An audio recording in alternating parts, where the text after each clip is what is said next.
Good day mga kataba, bali nandito po ako sa may West Service Road, dito sa may Parañaque City.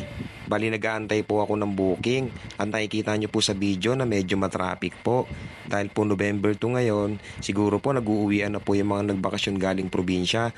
Kaya po, naiipon na po ang mga sasakyan dito sa may West Service Road. Bali nag-aantay po ako ng booking dito na may pumasok.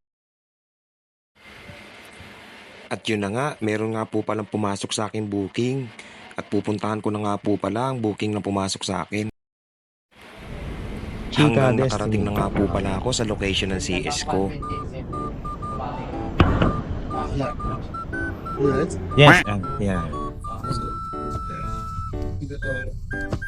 Ciao, Kap, sir. You bring me back, okay? You do ba? Visa double pay. Yeah, Double pay. In go, I'll just wait for you for a while, then going back. Yes. So double. Please, cancel.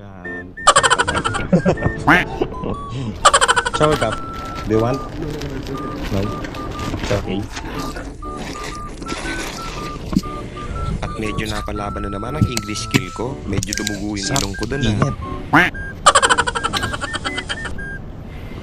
Bali si CS nga po pala ay nag-offer sa akin na vice versa raw yung ruta niya. Bali pinikap ko siya rito sa may condo at ibabalik ko rin siya rito. Pupunta rin siya Let's sa go, ibang sir. condo dito lamang sa may Parañaque City.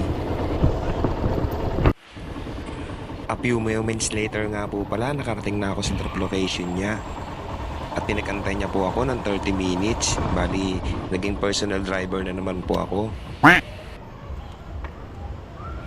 Sa moment nga po pala na to, hinantay ko lamang si CS na matapos yung transaction niya dito sa may kondong pinuntahan namin at ibabalik ko na rin siya dun sa may kondong pinag-pick-upan ko sa kanya.